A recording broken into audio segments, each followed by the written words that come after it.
وسلام على عباده الذين اصطفى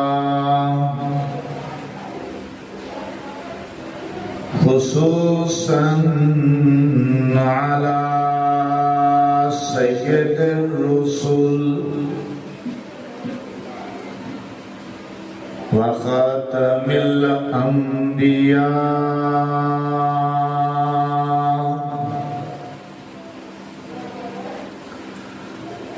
أما بعد فأعوذ بالله من الشيطان الرجيم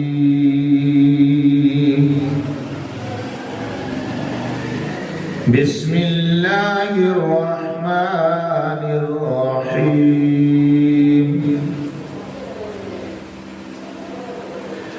إنك لعلى خلق عظيم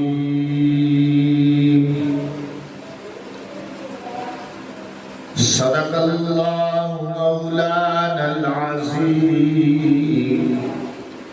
وصدق رسوله النبي الكريم الأمين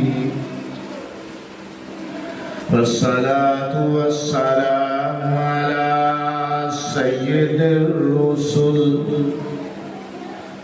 وخاتم النبيين وعلى آله وأصحابه أجمعين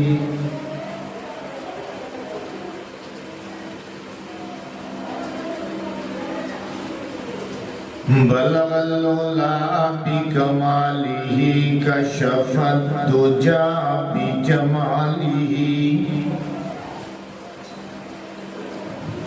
بلغ العلا بکمالہ کشف الدجا بجمالہ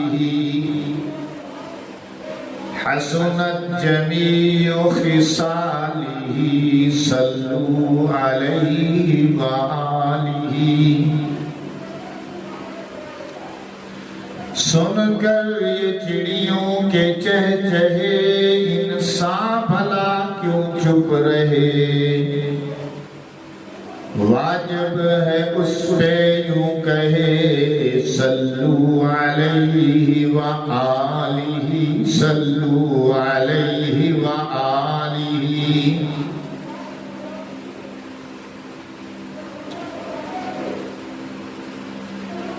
یا ربی صلی وسلم دائما ابدا علی حبیبک خیر الخلق کلہم وهو الحبیب الذی ترجى شفاعته لكل حول من الاحوال مقتحم درود پاک اللہم صلی علی محمد وعلی آل محمد کما صلیت علی ابراہیم وعلی آل ابراہیم انک حمید مجید اللہم بارک علی محمد وعلی آل محمد کما بارکت علی ابراہیم وعلی آل ابراہیم انک حمید مجید گرامی قدر اللہ تعالیٰ نے انسانوں کی ہدایت کے لیے کم بیش 1,24,000 انبیاء اکرام مبعوث فرمائے سارے کے سارے نبی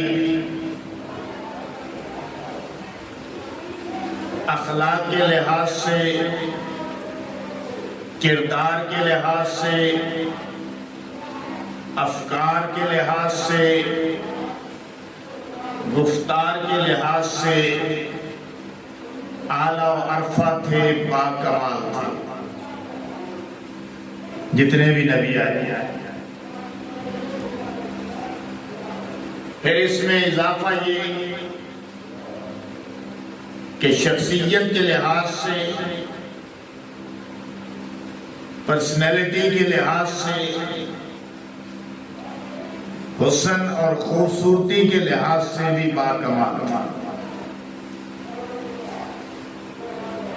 ہر نبی اخلاق والا بھی تھا، کمال والا بھی تھا، جمال والا بھی تھا۔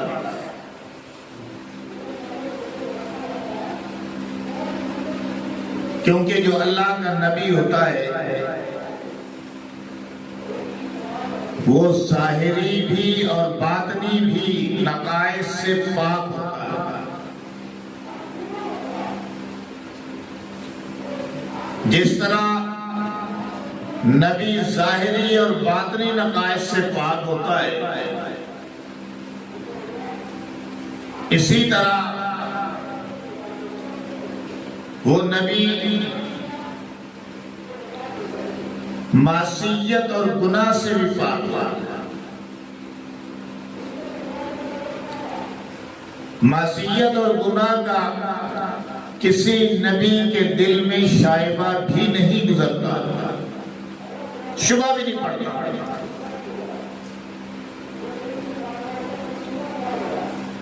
اللہ نے انبیاء کرام علیہ السلام اعلیٰ اوصاف دے کر، اعلیٰ اخلاق دے کر، اعلیٰ اعمال دے کر دنیا میں بھیجا ہوتا ہے۔ ہر نبی اللہ کا نمائندہ ہوتا ہے، ہر نبی اللہ کا چنا ہوا بندہ ہوتا ہے۔ نبی کا انتخاب اللہ خود کرتا ہے،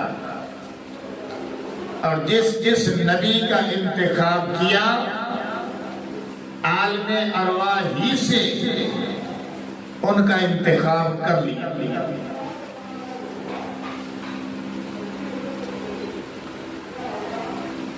اب سارے نبیوں میں، سارے رسولوں میں یہ صفات بدرجہ اتم موجود ہوتی تھی جو میں نے آپ کے سامنے گنوائی، لیکن میرے اور آپ کے نبی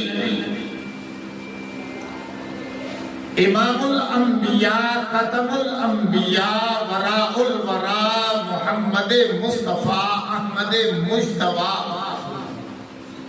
صلی اللہ علیہ وسلم ان سارے کمالات کا جامع تھے۔ انبیاء میں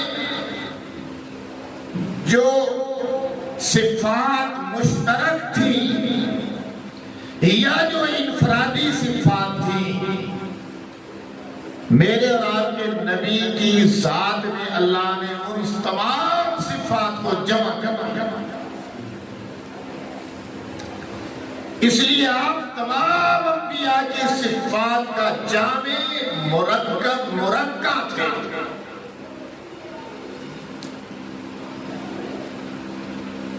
آپ کی ذات بھی با کمال، آپ کی بات بھی با کمال، آپ کا تکلم بھی با کمال، آپ کا حسن اخلاق بھی با کمال، آپ کا اخلاق بھی با کمال۔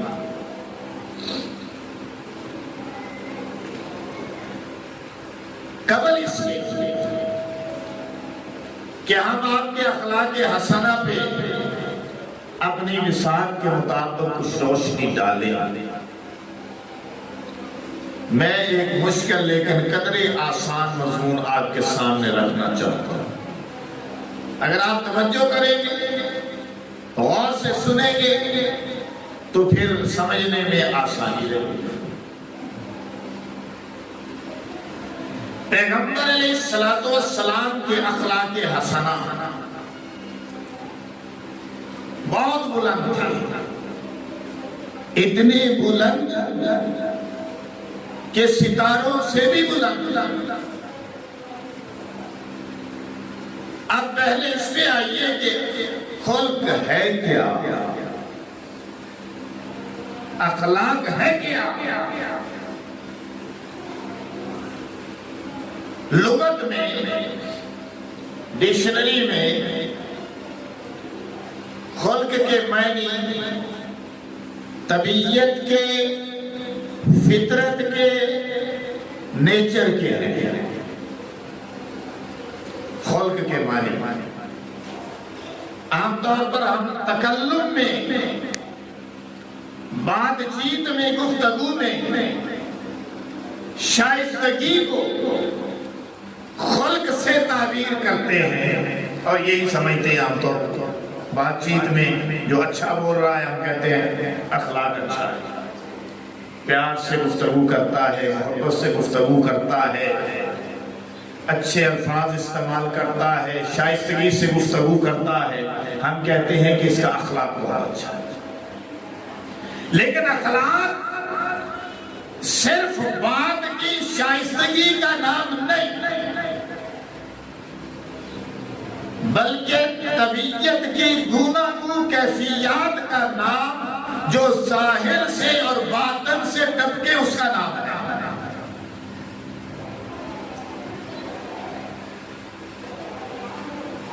تو پہلی صفت یہ آئی لغت کے لحاظ سے کہ فطرت، طبیعت اور نیچر کا نام اخلاق ہے۔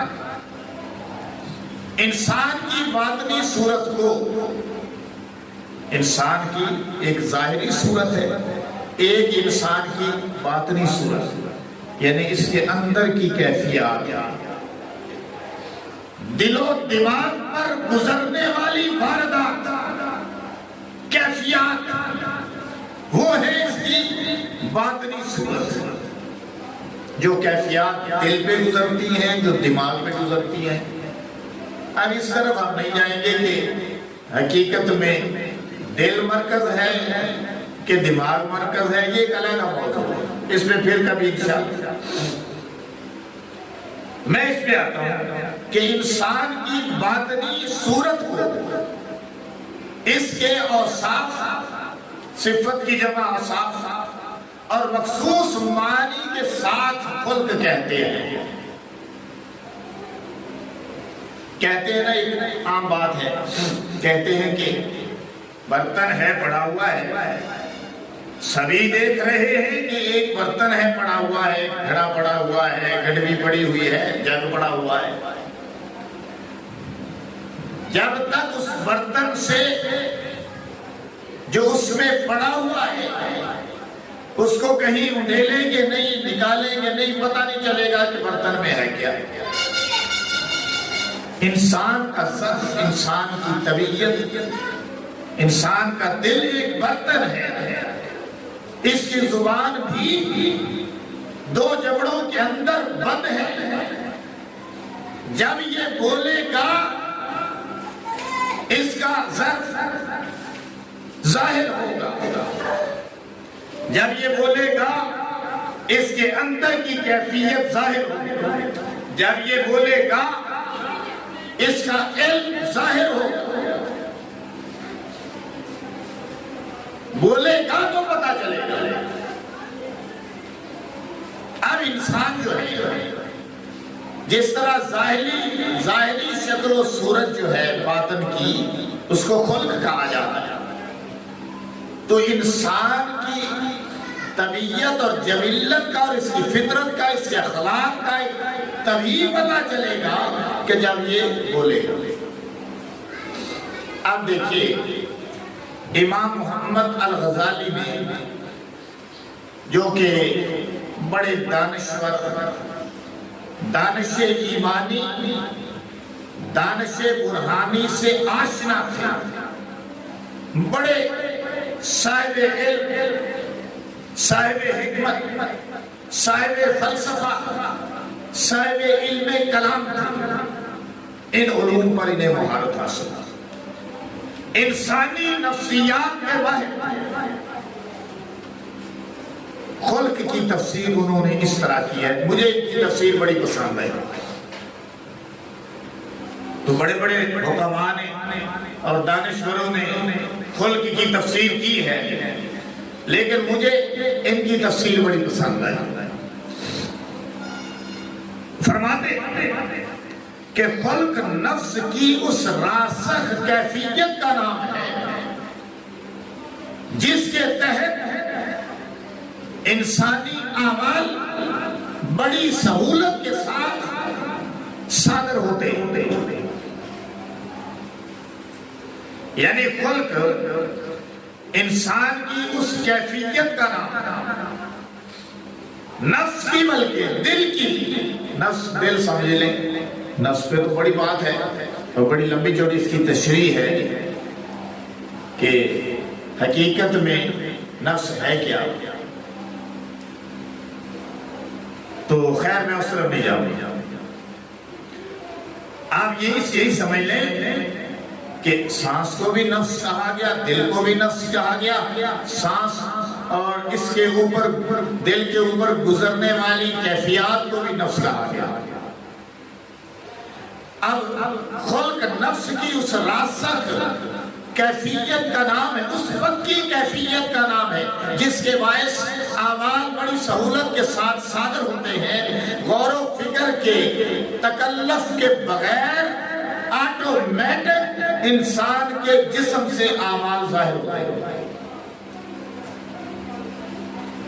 تو جب یہ اعمال بغیر تکلف کے ظاہر ہوں گے تو حقیقت میں یہی طبیعت ہے، یہی جبلت، یہی نیچر ہے۔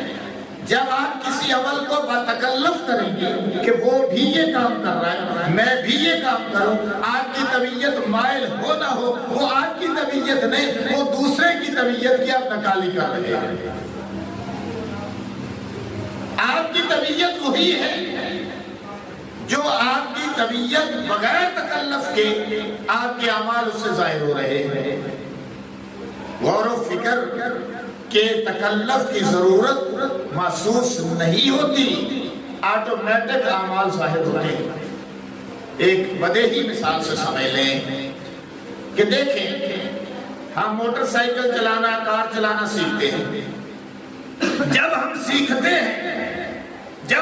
ہیں، سیکھنا شروع کرتے ہیں تو ہمیں ہر چیز کو بتکلف ادا کرنا پڑتا ہے کہ یہ ریس ہے، اس کو کتنا ریس کو چھوڑنا ہے، یہ بریک ہے، اس کو کتنا دبانا ہے، تو یہ بریک لگے گی، یہ گیئر ہے، اس کو کس کیفیت کے ساتھ لگانا ہے۔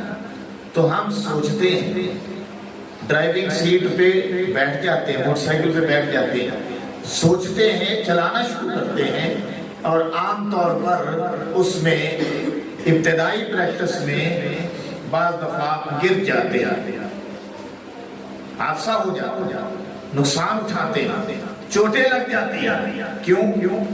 اس لیے کہ ابھی وہ ہماری طبیعت کا حصہ نہیں بنا، اور ابھی تک وہ پریکٹس جو ہے، وہ پریکٹس ہمارے اعمال کا حصہ نہیں بنی، وہ پریکٹس جو ہے پرفیکٹ نہیں ہوئی،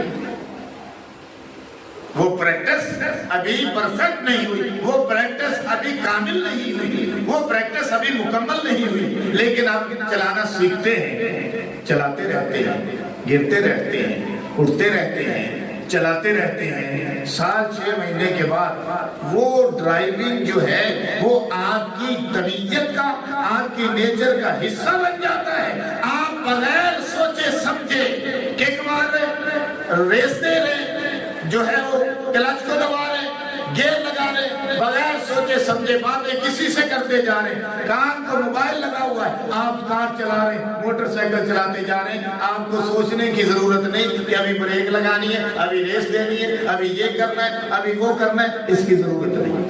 کیوں؟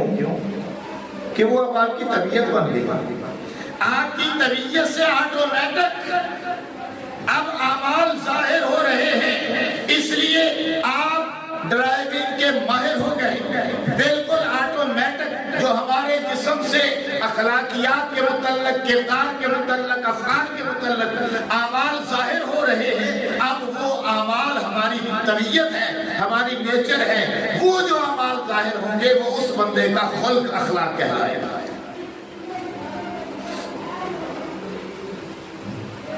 یہ بات سمجھ میں آ گئی؟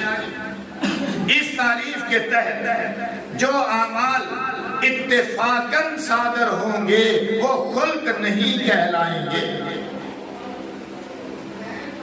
ایک بندہ ہے، اس کی طبیعت تو سخی نہیں ہے، سخی نہیں اس کی طبیعت، وہ شوم ہے، کسی کو 1 روپیہ نہیں دینا چاہتا، اس کے پاس مال بہت ہے، کہیں خرچ نہیں کرنا چاہتا، نہ مدرسے میں دینا چاہتا ہے، نہ مسجد میں دینا چاہتا ہے، نہ یتیم کو دیتا ہے، نہ مسکین کو دیتا ہے۔ اس کی طبیعت ہے، اس کی طبیعت میں کنجوسی ہے، اس کی نیچر ہے۔ اب وہ آدمی وقتی حالات کے تحت، جیسے سیلاب آیا، وقتی حالات سے متاثر ہو گیا اور متاثر ہو کر اس نے 1 لاکھ روپیہ دیا کہ یاد جاؤ سیلاب والوں کی مدد کرو، یہ 1 لاکھ روپیہ لے جاؤ، اب اس سے بڑی تو اور کوئی سانے ہو نہیں سکتا، اب یہ مدد کرو کی جائے۔ اب یہ آدمی جو ہے اس کی یہ طبیعت نہیں، نیچر نہیں، لہذا اس کا اخلاق یہ نہیں، اس کا خلق یہ نہیں، اس کی جبلت یہ نہیں، اس نے وقتی حادثاتی طور پر جو ہے اپنے خزانوں کے منہ کھول دیے، یہ اس کی طبیعت نہیں۔ اب آئیے 2 جہانوں کے سردار کی طرف کہ آپ کی طبیعت، آپ کی نیچر، آپ کی جبلت اللہ نے اس طرح بنا دی تھی کہ آپ کے ایک عمل سے، آپ کے کردار سے، آپ کے افکار سے، آپ کی سوچ سے، آپ کی فکر سے، آپ کے عمل سے، ایک عمل سے، ایک ایکشن سے آٹومیٹک اخلاقیات کے مختلف کردار جو ہے وہ صادر ہوتے چلے جاتے تھے، اور کائنات میں آپ کے برابر کوئی بھی ہستی ایسی نہیں کہ جس سے اس طرح آٹومیٹک اعمال صادر ہوتے چلے جائیں جو اخلاقیات کا عالم رکھا ہوا۔ اس طور پر صرف اور صرف معراج کے نبی امام الانبیاء محمد رسول اللہ صلی اللہ علیہ وسلم ہی پورا اترتے اور ان کا حق بھی تھا، اس لیے کہ اللہ نے ان کی زندگی کو ہمارے لیے مرکز بنانا تھا، ان کی زندگی کو ہمارے لیے محور بنانا تھا، ان کی زندگی کو ہمارے لیے اسوہ حسنہ بنانا تھا، آپ کے کردار کو، آپ کے افکار کو، آپ کی گفتار کو ہمارے لیے مشعل راہ بنانا تھا۔ اللہ نے اعلان کرنا تھا اطیعوا اللہ و اطیعوا الرسول، اللہ نے اعلان کرنا تھا اطیعوا الرسول فقد اطاع اللہ، جس نے ہمارے رسول کی اطاعت کی دراصل اس نے اللہ کی اطاعت کی۔ اس لیے اللہ نے آپ کی طبیعت، آپ کی نیچر کو ایسا بنا دیا۔ کہا جاتا ہے، حدیث میں آتا ہے کہ آپ کی سخاوت ہوا سے بھی زیادہ تیز تھی، آپ کی طبیعت، آپ کی سخاوت اتنی زیادہ تھی کہ ہوا سے بھی زیادہ تیز تھی۔ میرے پاس ہوگا تو میں کسی کو دوں گا نا، آپ کے پاس ہوگا تو آپ کسی کو دیں گے نا، لیکن میرے اور آپ کے نبی محمد عربی صلی اللہ علیہ وسلم کے پاس اگر کبھی نہیں ہوا، آپ صلی اللہ علیہ وسلم نے قرض لے کر اس کی خدمت کی۔ آپ کی طبیعت، آپ کی اللہ نے نیچر ایسے ہے، پھر آپ کے اخلاق ایسے تھے کہ کبھی ایسا معاملہ پیش آیا، اگر ہمارے ساتھ ایسا معاملہ پیش آئے ہم معذرت خواہ ہو جائیں گے، لیکن آپ کی طبیعت میں یہ بات نہیں تھی کہ آپ کے در پہ کوئی سائل آئے، آپ کے در پہ کوئی عرضی لے کر آئے، آپ کے در پہ کوئی درخواست لے کر آئے، آپ کے در پہ کوئی سفارش لے کر آئے اور آپ اسے دھتکار دیں، ایسا نہیں۔ کیوں؟ اس لیے کہ آپ اخلاق عالیہ کی اعلیٰ مثال تھا، جن کو اللہ نے کہا اِنَّكَ لَعَلَىٰ خُلُقٍ عَظِيمٍ، آپ بے شک اخلاق عالیہ کی بلند ترین مثال ہے اما عائشہ صدیقہ، پیغمبر کی رفیقہ، باغ نبوت کی اندلیبہ، انتہائی باسلیقہ، صدیق کی بیٹی صدیقہ سے جب کسی نے پوچھا کہ محمد صلی اللہ علیہ وسلم کے اخلاق تو بیان کیجئے، آپ نے فرمایا کہ قرآن نہیں پڑھتے ہو؟ سارا قرآن میرے پیغمبر کا اخلاق ہے۔ سبحان اللہ۔ مکے کے فضاؤں میں، خانہ کعبہ کے ماحول میں، خانہ کعبہ کے صحن کے اندر ایک طرف سرداران قریش بیٹھے ہوئے تھے، مشرکین مکہ براجمان تھے، دوسری طرف پاک پیغمبر محمد عربی اپنے یاروں کے ساتھ تشریف فرما۔ ایک شخص آیا جو باہر کسی شہر کا تھا، پردیسی تھا۔ اس شخص نے ابو جہل کے ساتھ معاملہ کیا، اونٹ اس کو بیچا، لیکن ابو جہل نے یہ کہہ کر کہ تمہیں میں پیسے دے دیتا ہوں تو گھر چلا گیا، اس کو تنخواہ دیا۔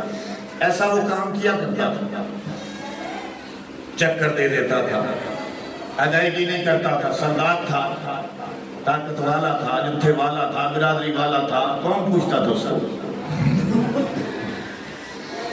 وہ آدمی بڑا پریشان، وہ سرداران قریش کے پاس چل کر آیا، آ کر کہنے لگا وہ سرداران قریش میری بات سنو، میری عرضی سنو، میری درخواست سنو، میں ایک پردیسی ہوں، پردیس سے آیا ہوں، ابو جہل نے مجھ سے اونٹ کا سودا کیا ہے، اب مجھے پیسے نہیں دے رہا۔ تو آپ میں سے کوئی ایسا ہے کہ میرے ساتھ چلے اور مجھے پیسے لے کر دے؟ کہنے لگے کہاں ہے؟ کہنے لگا گھر چلا گیا، دروازہ بند کر لیا۔ انہوں نے ان کے دماغ میں خرابی آ گئی، انہوں نے از راہ مذاق اس پردیسی آدمی سے کہا کہ وہ سامنے ایک آدمی بیٹھا ہوا ہے، وہ جس کا نورانی چہرہ ہے، کہو سبحان اللہ۔ دشمن بھی مانتے تھے اسے، جانتے بھی تھے، مانتے بھی تھے۔ کہنے لگے وہ سامنے ایک آدمی بیٹھا ہوا ہے، اس کے پاس چلے جاؤ، وہ تمہارے اونٹ کے پیسے ابو جہل سے لے کے دے سکتا ہے، باقی ان میں سے کوئی کسی کی جرات نہیں ہے کہ پیسے لے کر دے۔ اب سو دیکھنا کہ اخلاق فطرت ہے کہ نہیں۔ اب حضور علیہ السلام کا تو ابو جہل دشمن ہے، آپ کی تو پرچائی کے ساتھ لڑتا ہے، آپ کی تو ہوا کو کاٹتا ہے، آپ کے تو دین کا دشمن ہے، بے شک چچائی ہے۔ تو وہ آدمی اس کو کیا پتا تھا؟ وہ حضور علیہ السلام کی خدمت میں حاضر ہو گیا، جب آپ کی بارگاہ میں آیا، مدعا سنایا، تو آپ صلی اللہ علیہ وسلم نے کچھ کہا نہیں، سوچا نہیں، لیل اولاد سے کام نہیں لیا، آپ اٹھ کھڑے، آپ چلے، وہ آپ کے ساتھ چلا، سیدھے ابو جہل کے دروازے پر پہنچا، جا کے دروازہ کھٹکھٹایا، ابو جہل باہر آیا، حضور علیہ السلام نے فرمایا چچا اس آدمی کے پیسے دے، مہربانی کر، اس نے سودا کیا ہے۔ ابو جہل واپس گیا، پیسے اٹھائے اور اس پردیسی آدمی کے حوالے کر دی۔ وہ جو سرداران قریش بیٹھے تھے، جو اس موڈ میں تھے کہ آج محمد صلی اللہ علیہ وسلم، آج اس کو نعوذ باللہ من ذالک نقل کفر نباشد، آج ذکر کرنے کا موقع ملے گا، وہ اس کیفیت سے بیٹھے تھے کہ آج ہمیں ہنسنے کا موقع ملے گا، کہاں ابو جہل، کہاں محمد، کہاں اس نے پیسے دینے دے۔ تو وہ سارے پریشان ہو گئے، پردیسی نے پیسے لیے اور چلا گیا۔ صحابہ کرام نے حضور علیہ السلام سے پوچھا، یا رسول اللہ، ابو جہل نے آپ کو کچھ نہیں کہا؟ فرمایا نہیں۔ بس پیسے لائے اور دے دیے۔ جب ابو جہل اپنے سرداروں میں آیا تو انہوں نے پوچھا کہ یار یہ کیا معاملہ ہوا کہ تو محمد کا دشمن ہے صلی اللہ علیہ وسلم، اتنی تجھے دشمنی ہے اور اس کے کہنے پہ تو نے پیسے دے دیے، ہمیں بھی شرمندہ کیا۔ کہنے لگا خدا کی قسم میرا بس نہیں تھا، میرا بس نہیں تھا، جو ہی محمد میرے دروازے پہ آیا ہے میری جرت نہیں ہوئی کہ میں انکار کر سکوں۔ انہوں نے کہا کیوں تیری جرت نہیں ہوئی؟ تو اتنا جرت مند ہے، اتنا بہادر ہے، جری ہے، پھر تیری جرت کیوں نہیں ہوئی؟ کہنے لگا کہ بس مجھے پتا نہیں تھا، مجھے سمجھ نہیں آئی۔ محمد ہی کہا کرتے تھے نا ان کے بھتیجا، محمد صلی اللہ علیہ وسلم کے دونوں طرف کوئی بڑی بڑی چیزیں جس طرح اونٹ ہوتے ہیں اس طرح جبڑے کھولے ہوئے کھڑی تھی، اور مجھے یوں لگا کہ اگر میں نے یہ کام نہ کیا تو مجھے کھا جائے۔ یہ بات علیحدہ، یہ تو آپ کا معجزہ ہے نا کہ جبریل آپ کا ہم رکاب تھا، جبریل آپ کا ممد و معاون تھا۔ یہ بات علیحدہ کہ فرشتے آپ کے ساتھ ساتھ چلتے تھے، لیکن میں جس بات پہ آپ کو لانا چاہتا تھا کہ دیکھیے اخلاق میرے اور آپ کے نبی کی گھٹی میں تھا، اخلاق میرے اور آپ کے نبی کی طبیعت تھی۔ ہمیں تو کوئی تربیت سے سکھائے گا نا، لیکن میرے نبی کی تو تربیت اخلاق ہے۔ اس لیے ایک کافر آیا، اس نے پاک پیغمبر کے گلے میں پٹکا ڈالا اور اس کو بل دینے لگا۔ آپ نے فرمایا کیوں، کیا ہوا؟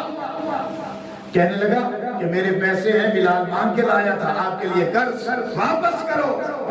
حضرت بلال سے پوچھا یا رسول اللہ ابھی وقت ہی نہیں آیا، وہ ابھی دن ہی نہیں آیا کہ اس کا قرض واپس کرنا تھا۔ حضور نے فرمایا بھائی پہلے تو زیادتی نہ کرو، ابھی وہ دن تو آنے دو کہ میں تمہارا قرضہ واپس کروں۔ اس نے پھل دیے، صحابہ کرام آگے ہوئے۔ حضور نے فرمایا ٹھہرو، صاحب معاملہ ہے، کوئی بات نہیں، بدتمیزی کرتا ہے تو کر لینے دو۔ حضور کے اس اخلاق سے، اس کردار سے، اس گفتار سے وہ اس قدر یہودی متاثر ہوا کہ کلمہ پڑھ کے مسلمان ہو گیا۔ حضور نے فرمایا اچھا بتاؤ ابھی تو وقت تھا، تو پہلے کیسے آ گیا؟ کہنے لگا میں نے سنا تھا کہ وہ نبی اتنے اخلاق والا ہے کہ اگر اسے تکلیف بھی پہنچائیں، اسے پتھر مارے تو وہ آگے سے پھول مارے۔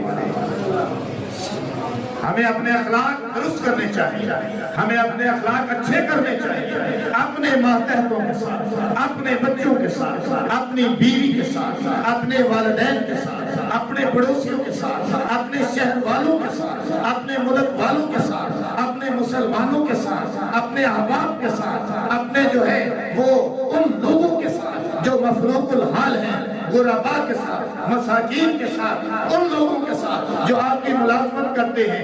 اخلاق اچھے کرنے چاہیے۔ اگر آپ کا اخلاق اچھا ہے سب اچھا ہے، اگر اخلاق اچھا نہیں تو کچھ بھی اچھا نہیں، کیونکہ ہمارے اعمال کی آدھی میزان صرف اخلاق کی وجہ سے پر ہو جائے گی۔ یہ بات کو نہیں سمجھے؟ قیامت والے دن ایک طرف ہمارے سارے اعمال، نماز، روزہ، حج، زکات، سارے اعمال، ایک طرف ہمارے اخلاق، آدھی میزان کو خالی ہمارے اخلاق پر کر دے گا۔ اللہ پاک عمل کی توفیق عطا فرمائے۔ وآخر دعوانا ان الحمدللہ۔